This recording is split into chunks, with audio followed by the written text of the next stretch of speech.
Assalamualaikum warahmatullahi wabarakatuh. Perkenalkan, nama saya Muhammad Akmal Maulidan, NIM 12070700071 dari jurusan Teknik Elektro kelas B, UIN Sunan Gunung Jati Bandung. Di sini saya akan menjelaskan materi mengenai barisan tak hingga dengan subtema konvergenan barisan berikut dengan contoh soalnya. Pada video kali ini bertujuan untuk memenuhi tugas UTS Kalkulus 2. Sebelum memasuki materi kekonvergenan barisan, sedikit menjelaskan mengenai barisan. Definisi dari barisan atau barisan bilangan didefinisikan sebagai fungsi dengan daerah asalnya merupakan bilangan asli. Bilangan asli itu 1, 2, 3, 4, dan seterusnya. Dan dapat dinotasikan sebagai berikut. F, N dipetakan ke R, di mana N ini merupakan domainnya atau bilangan asli yang dipetakan ke R atau bilangan real. N, Fn sama dengan An, fungsi tersebut dikenal sebagai barisan bilangan real dengan An ini adalah suku ke N. Bentuk penulisan dari barisan yang pertama ada bentuk eksplisit suku ke N. Nah, di sini ada N sama dengan 1 per N. Nah, dicontohkan suku ke 1 atau A1 sama dengan 1 per N-nya itu 1, maka 1 per 1. Nah, untuk yang kedua, ditulis barisannya sejumlah berhingga suku awalnya. Maka ditulis 1 per 1, 1 per 2, 1 per 3, 1 per 4, dan seterusnya. Yang ketiga ada bentuk rekursi atau bentuk pengulangan. Di sini diketahui ada A1 sama dengan 1, maka AN plus 1 sama dengan AN per AN plus 1. Di sini dicontohkan A1 plus 1 sama dengan AN-nya itu 1 per AN-nya 1 ditambah 1. Maka barisannya itu 1 per 2. Selanjutnya ada materi kekonvergenan barisan. Definisi dari kekonvergenan barisan yaitu barisan AN atau suku ke N dikatakan konvergen menuju L atau berlimit L dan ditulis sebagai limit N menuju tahingga AN sama dengan L. Nah, jika nilai N ini semakin besar atau menuju tahingga, maka nilai N ini akan menuju nilai L. Jika untuk setiap bilangan positif epsilon dan ada bilangan positif N, sehingga untuk nilai N kecil lebih besar dari N positif, sehingga untuk harga mutlak dari barisan AN dikurangi L itu lebih kecil atau kurang dari nilai epsilonnya. Sebaliknya, barisan yang tidak konvergen ke suatu bilangan L yang terhingga dinamakan divergen. Ya, divergen itu kebalikan dari konvergen. Untuk catatan, akan kita jumpai banyak persoalan konvergensi barisan. Kita akan menggunakan fakta berikut. Nah, di sini. Jika limit X menuju tahingga Fx sama dengan L, maka limit N menuju tahingga Fn sama dengan L. Nah, kedua ini masih sama saja, hanya berbeda dari penulisan variabelnya. Di sini variabelnya X, nah untuk di sini variabelnya N. Nah, fakta ini memudahkan karena kita dapat memakai kaidah L'Hopital untuk soal peubah kontinu. Kemudian ada sifat limit barisan. Sifat dari limit barisan, jika barisan AN konvergen ke L dan barisan BN konvergen ke M, maka yang pertama, limit N menuju tahingga AN plus minus BN.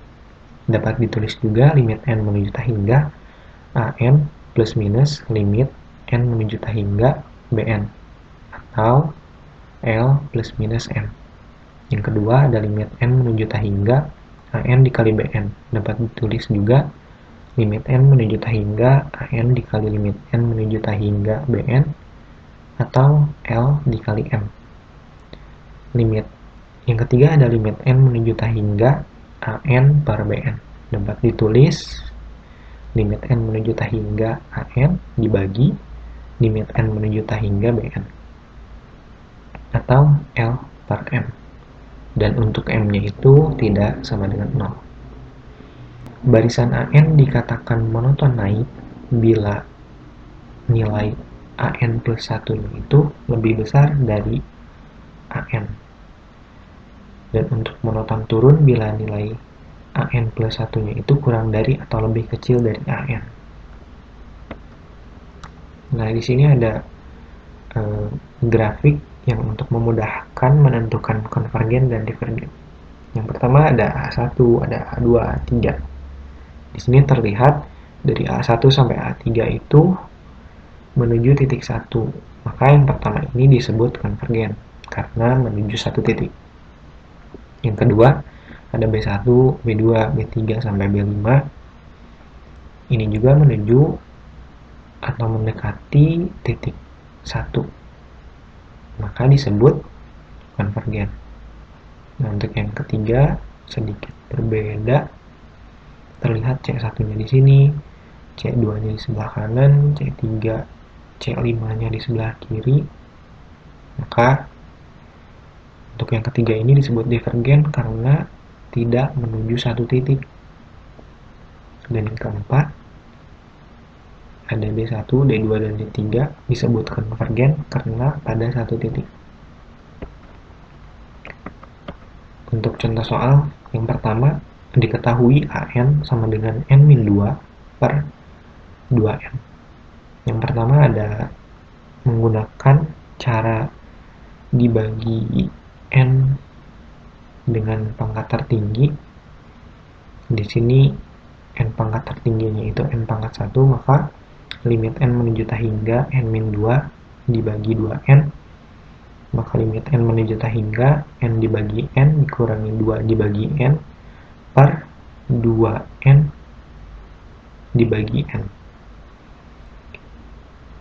N dibagi N itu sama dengan 1 dikurangi 2 dibagi tah hingga itu 0 per 2. Maka didapat 1 per 2 atau konvergen ke 1 per 2. Yang cara kedua menggunakan rumus L'Hopital.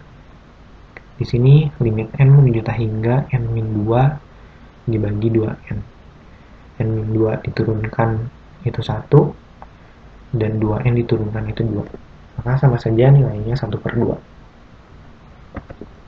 Nah, yang kedua diketahui AN sama dengan 2N pangkat 2 ditambah N dibagi N pangkat 3 ditambah 4N pangkat 2. Di sini saya menggunakan dibagi dengan nilai N pangkat tertinggi. Di sini N pangkat tertingginya terlihat N pangkat 3. Maka limit N menuju tah hingga 2N pangkat 2 ditambah N per N pangkat 3 ditambah 4N pangkat 2. Maka limit N menuju tah hingga 2N pangkat 2 dibagi N pangkat 3 ditambah N dibagi N pangkat 3 per N pangkat 3 dibagi N pangkat 3 ditambah 4N pangkat 2 dibagi N pangkat 3. Maka dapat disederhanakan limit N menuju tah hingga 2 dibagi N ditambah 1 dibagi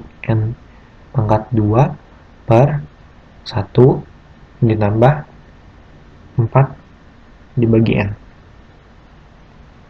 Maka didapat hasilnya 2 dibagi tah hingga itu 0 ditambah 1 dibagi tah hingga kuadrat itu 0 per 1 ditambah 4 dibagi tah hingga itu 0. Maka didapat hasilnya itu 0 atau konvergen ke 0.